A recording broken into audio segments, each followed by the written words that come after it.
I just told the guy. Or pay tap. We also have third-party apps, Uber Eats and DoorDash, which is good for Montessori, and they get customers through there. They also have their social media, which attracts a lot of customers from there too. High foot traffic and strong food culture in Monterey County, I'm pretty sad. Some competitive pressures, which would be the high rivalry. They have three main competitors, being Crepes and Brittany, Crepes in the Row, and Rosine.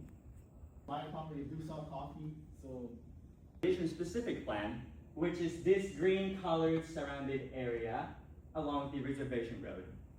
We believe that this is the best area to move in because of these 4 reasons. At some websites and some researches, we found some locations that's already available.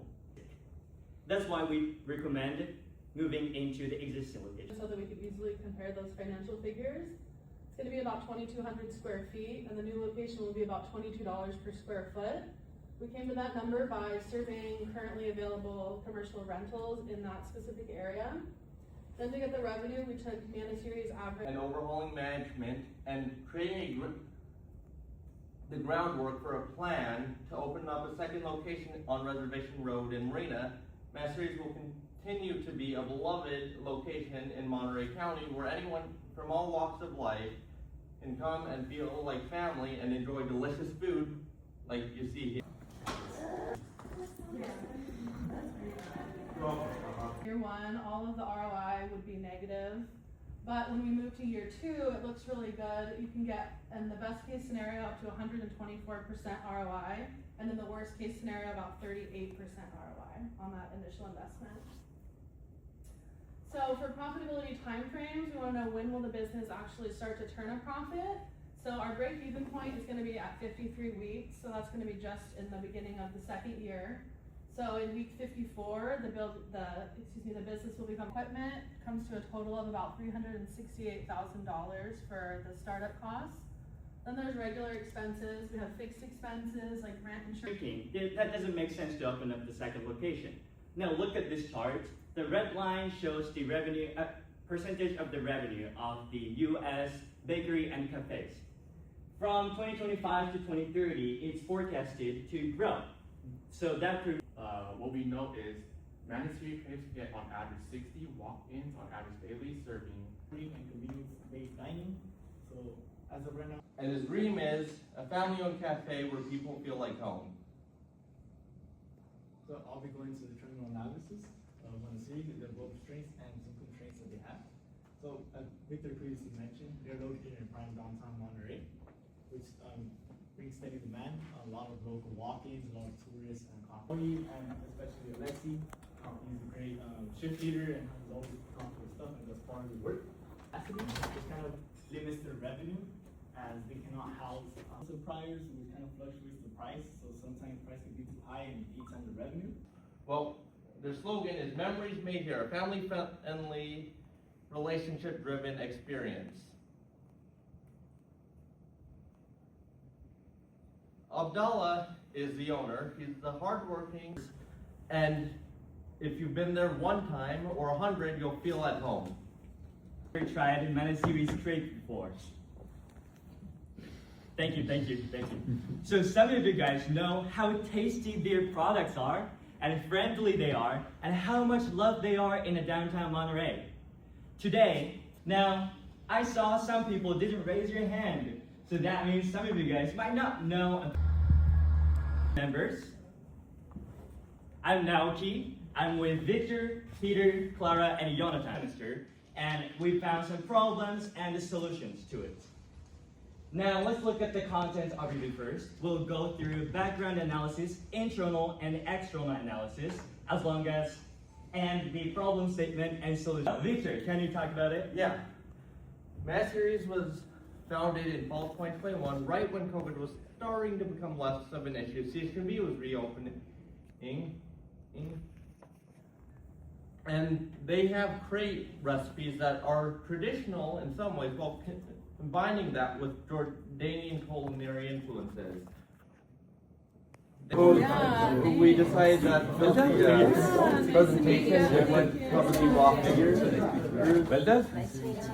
Very good. Excellent. All right, guys, shift over. There we go.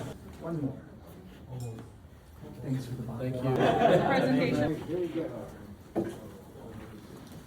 So we have proof in case, anyone ever. That way they don't eat in McDonald's all the time because the same itself eaten. He's not there and he's in the second location. He's the multiplier. Yeah. We can't kill him. I mean, we could, it would be perfect, but we can't.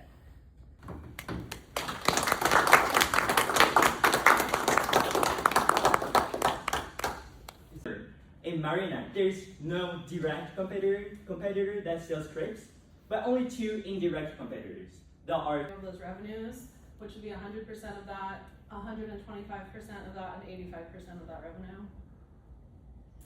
So as far as profitability, first we have to look at the initial investment. So we think it'll cost about $150. Thank you, Jonathan. So we've talked about what can be improved internally. Now, we're going to. Thank you for coming again. Yeah, no worries. I love the presentation. I appreciate you guys' time. Okay, there's the napkins.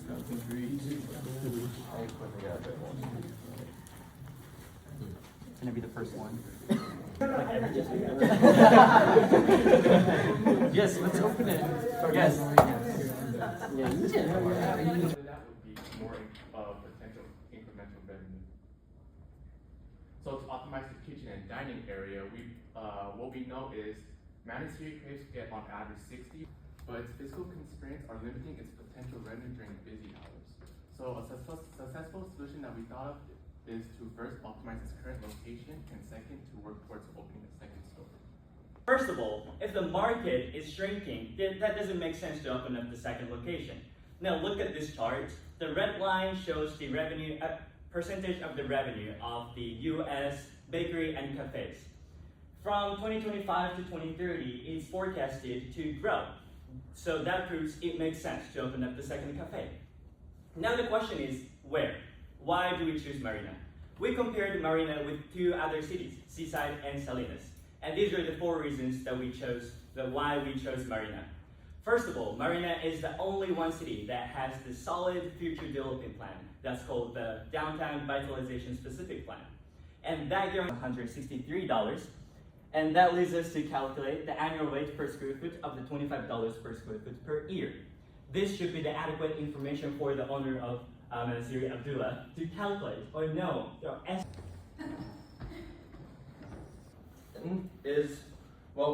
their slogan is "Memories Made Here," a family-friendly, relationship-driven experience.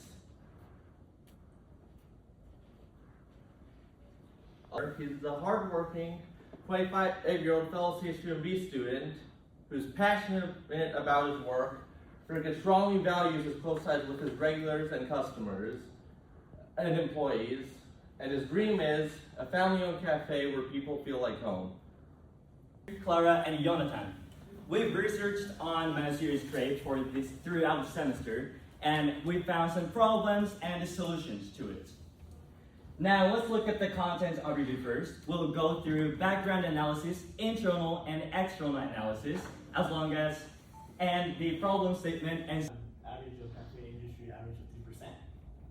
They also have a strong brand and emotional customer loyalty. They do not care about just selling their products, but also selling that customer experience to their customers. Kind of limits their revenue as they cannot house a lot of people in very peak bottlenecks, and improve consistency and enable the growth to a future second location. So it has 3 categories that you can see: responsibility, before and after.